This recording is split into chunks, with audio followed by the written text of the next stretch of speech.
Olá, tudo bem? Eu sou Cláudia Mesquita e hoje eu queria trazer uma reflexão para você. Nós estamos na última sexta-feira do mês de março do ano de 2020 e quem poderia assegurar há 30 dias atrás que o mundo iria parar por conta de um vírus? Nenhum de nós iria imaginar. E nesse período, o que eu tenho ouvido, os relatos dos clientes que eu atendo como coach espiritual, foi um aumento das síndromes, de transtorno de ansiedade, depressão, síndrome do pânico, gente que nem sabia que tinha, gente que desenvolveu na quarentena por conta de uma rotina forçada e que as pessoas às vezes não sabem como lidar. Então, eu deixei tudo anotadinho aqui para não esquecer de falar para você nenhum detalhe. Então, eu gostaria de falar para vocês hoje sobre os transtornos e contornos da ansiedade. Vamos lá? Quando a ansiedade se manifesta e de repente você se vê feliz com seu trabalho, com as suas escolhas, seu relacionamento, você tem uma vida saudável, no meio de tudo isso você se vê num quadro avançado de ansiedade. Mas como? Mas por que eu? Mas por que agora? Essas são as perguntas que a gente se faz, não é mesmo?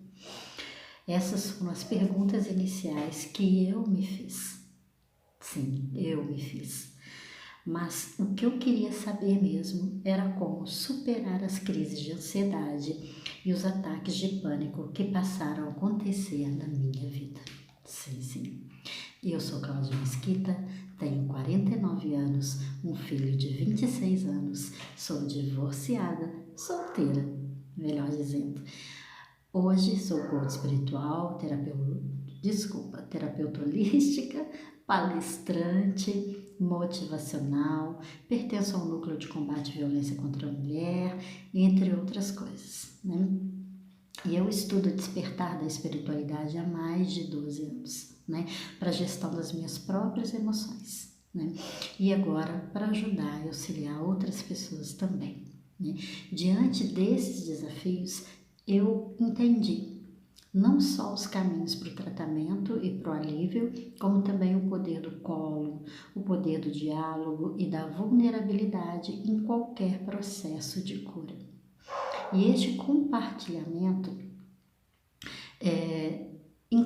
de todas as histórias, né, vividas é muito especial para mim. Feliz e grata de estar aqui hoje com vocês, compartilhando isso. De repente, eu me vi numa espiral de fragilidade emocional, onde eu tive momentos difíceis há 2 anos atrás. Sim, 2 anos atrás, em 2018, exatamente no mês de março. Eu percebi que já havia um chamado muito forte de muito tempo atrás, acumulando. E eu não percebia, eu já tinha sintomas físicos de ansiedade, tonturas frequentes, e eu achava que eram outras coisas. Eu me achava uma superwoman. Sim, as pessoas me procuravam para desabafar, pedir conselhos. Eu era uma pessoa, sou uma pessoa que poderiam contar e eu adorava ajudar, né? Prestava sempre os ouvidos, o colo, um abraço. E eu buscava sempre as responsabilidades para mim, né? Porque eu achava que tinha que dar conta de tudo. Deixa minha colinha para não perder nada. Eu achava que eu tinha que dar conta de tudo. Desde criança, eu tinha sinais frequentes e visíveis de irritabilidade. Eu lembro de ocasiões que quando eu tomava bronca ou ficava triste com algo, eu me isolava e apertava forte as mãos, sabe? Apertava tão forte que travava até os dentes. Eu travava todo o corpo, me dava pequenos soquinhos na cabeça. Mas eu não deixava ninguém ver e eu chorava muito. E esse choro, às vezes, dava um certo alívio naquele momento. Eu não deixava ninguém ver realmente, porque eu tinha vergonha, eu tinha medo de acharem que eu estava ficando louca, né? Que eu era uma criança desequilibrada. Então eu me tornei aquela pessoa estouradinha, sabe? esquentadinha, né, por pequenas coisas, porque eu não sabia como lidar com tudo aquilo, então eu preferi vestir uma armadura inconscientemente e eu perdi a paciência com pequenas coisas realmente, né, e isso foi ao longo da vida. Quando eu não conseguia lidar com aquilo tudo, eu preferia me esconder atrás dessa armadura. Eu me fechei tanto, tanto, que essa armadura foi se fortalecendo ao longo do tempo para não deixar que ninguém mais me ferisse. Acabava me ferindo muito mais. Foi assim para quase tudo. Quando eu engravidei e casei, vivi um relacionamento abusivo sem saber que era, né? Numa relação que eu não queria, e como eu não sabia lidar, eu me tornei arredia, me tornei amarga, e quando eu estourava não sabia medir as palavras. Era um looping que quase suicida, sabe? Inconscientemente eu queria afastar de mim todas as pessoas que me queriam bem, porque eu não sabia lidar com aquilo. Tanto as que me faziam bem e as que me faziam mal. Eu custava me livrar das que me faziam mal, mas eu me livrava rapidamente das que queriam me fazer bem. Isso era inconsciente. Eu achava que de alguma forma eu merecia aquele sofrimento. É assim com você também. Muitas das vezes né? Eu me separei e tempos depois eu vivi um outro relacionamento mega abusivo, de muito conflito e muita dor. E ele não aceitava que eu tivesse mais habilidades que ele, né? Que eu fosse mais inteligente, que eu fosse mais capaz, né? Que eu tivesse uma expertise em resolver coisas que ele não tinha, né? Então, ele tentava me anular o tempo inteiro e era muito agressivo. E se vitimizava para todos, né? Ao contrário do primeiro relacionamento, que não me deixava trabalhar, esse eu trabalhava e eu não podia mostrar as minhas habilidades. Coisa louca isso, né? Isso ainda acontece muito na vida de muitas mulheres. Enquanto isso, eu me tornava mais ansiosa e mais amarga, sem amor próprio, quase nenhum. E quando em 2012, solteira já, doente, já tendo passado por diversas fases da depressão sem nem saber que estava, eu tive uma grande oportunidade de desenvolvimento pessoal numa empresa multinacional. Uma verdadeira escola para mim, sabe? Mas a ansiedade continuava lá.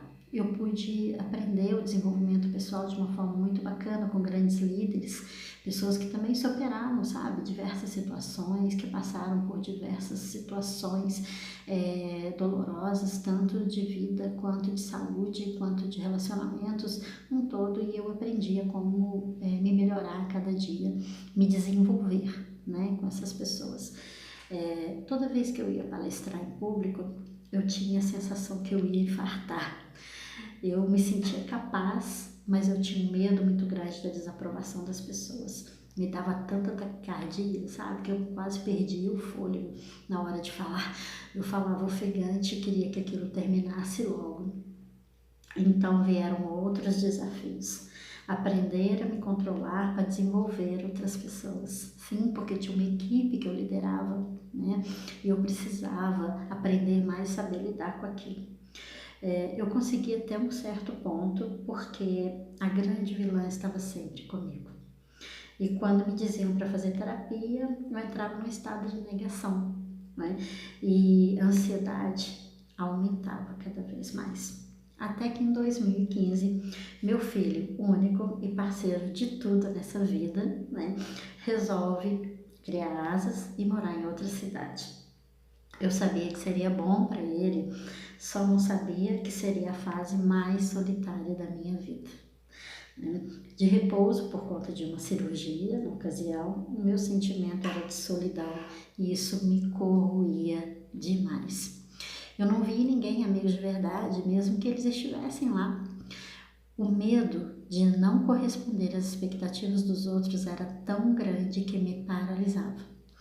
Logo eu, que era uma fortaleza para tudo. Então, eu dava um jeito inconsciente de afastar as pessoas de mim. E a ansiedade, companheira fiel, ajudava a me auto-sabotar. Em meio a tudo isso, eu permiti que uma única pessoa me humilhasse, me desrespeitasse tanto por ter um cargo mais alto que eu na mesma empresa, que eu me senti inferior e incapaz de crescer. Eu achava que somente a minha mão de obra poderia fazer a diferença e que talvez de repente eu merecesse estar somente ali naquele cargo, porque eu ouvia isso daquelas pessoas, que eu não crescia no plano de carreira, das outras pessoas não, dessa única pessoa, que eu não crescia no plano de carreira porque eu não tinha ambição suficiente, ou expertise suficiente, ou habilidade suficiente para lidar com as pessoas. E adivinha? Eu acreditava e me anulava. E nessa altura, a parte espiritual também estava bem desequilibrada. Um desequilíbrio bem aparente, sabe? Eu tinha terrores noturnos, dormi mais ou menos uns 2 anos com a luz do quarto acesa por medo que eu nem sabia do que. Eu tinha um medo, um terror de apagar a luz, então eu não conseguia, era a luz acesa na cara direto, sabe? E isso não me dava qualidade de sono, porque eu não dormia bem, então eu acordava muito cansada e mais irritada, né? E com isso eu fui engordando, eu fui adoecendo, isso foi acabando com a minha autoestima. Eu não conseguia ter relacionamentos sérios por medo dos anteriores, das experiências fracassadas, então eu mentia para mim mesma que era melhor ter algo casual, né? Não me envolver emocionalmente com ninguém para me preservar. Mas só Deus viu tanto que eu chorava e dava crises de ansiedade sozinha, sem contar para ninguém, porque eu me envergonhava de passar minha fragilidade para as pessoas. Eu tinha medo de mostrar a minha fragilidade para os outros e isso ser algo que elas pudessem usar contra mim. É muito louco isso, né? Mas eu vivi isso e tem muita gente que vive também. Quem me olhava não dizia, não imaginava. Eu recebi até elogios de pessoas que diziam querer ser igual a mim, olha que maluquice, né? E quando eu decidi morar com meu filho na outra cidade, mais desafios vieram. Eu estava com uma mediunidade afloradíssima, flor da pele e sem propósito de vida, sem entender nada do que estava acontecendo comigo. Em março de 2018, um ano atrás, veio a primeira crise de pânico do acúmulo de tudo isso. Foi uma gota d'água que transbordou. Veio tão forte que me paralisou por 3 meses. Sim, por 3 meses. Sem sair de casa, sem fome, só dormia, me sentia a pior pessoa do mundo, esquecia as coisas, ficava de 3 a 5 dias sem tomar banho e sem trocar de roupa, ficava com o mesmo pijama, da cama para o sofá, do sofá para a cama. Eu tomava remédios que me tiravam da realidade.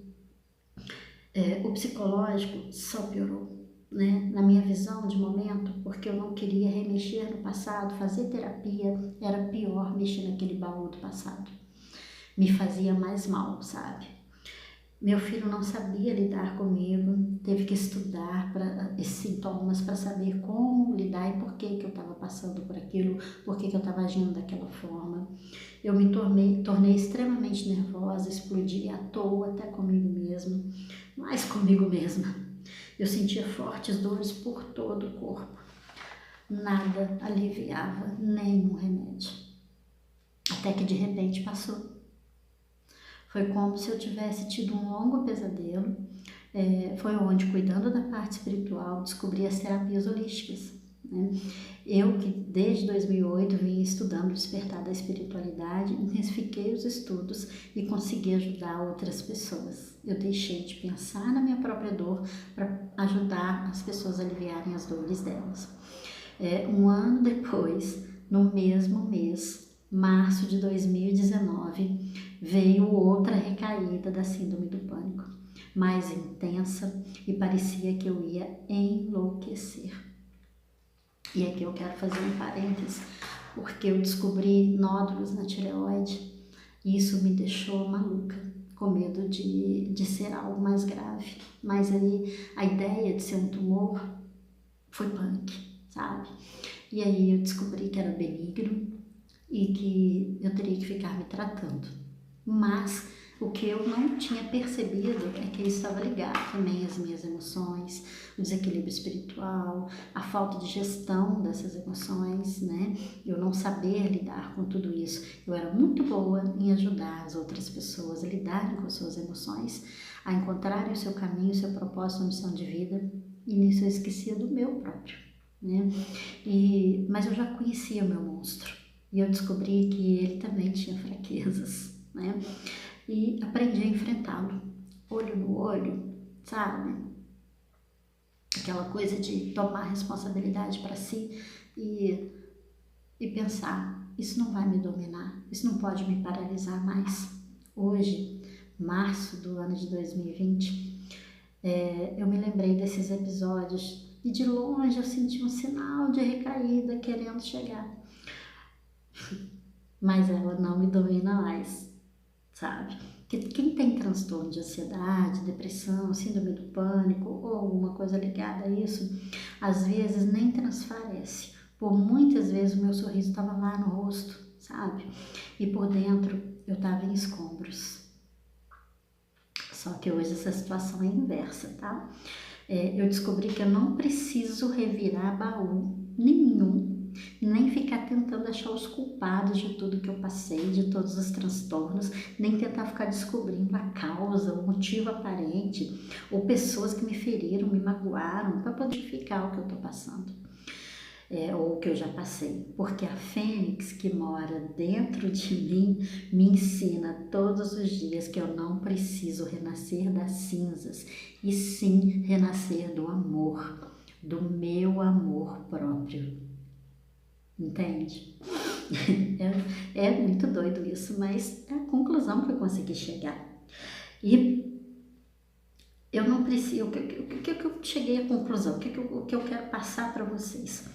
Que o amor próprio, ele faz milagres, o amor ele cura, né? Tanto o amor próprio, quando você consegue amar o seu trabalho, a sua profissão, que você faz, as pessoas que estão ao seu redor, trazer a gratidão também, sabe? Junto com esse sentimento.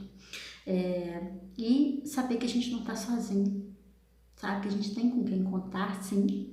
E que às vezes as pessoas que nos querem bem talvez possam não saber se expressar, porque a gente também não dá essa abertura, né? A gente se fecha e às vezes essa armadura ela tá tão fechada que não fica flexível para a gente poder perceber as pessoas que realmente estão ali, que a gente pode ter como um apoio naquele momento, né? E eu queria finalizar dizendo para vocês o seguinte: dizem que não se pode passar pela vida sem plantar uma árvore, ter um filho ou escrever um livro. Bom, será que por acaso já tem semente de paçoquinha? Um beijo de luz da Clau para vocês e até uma próxima oportunidade.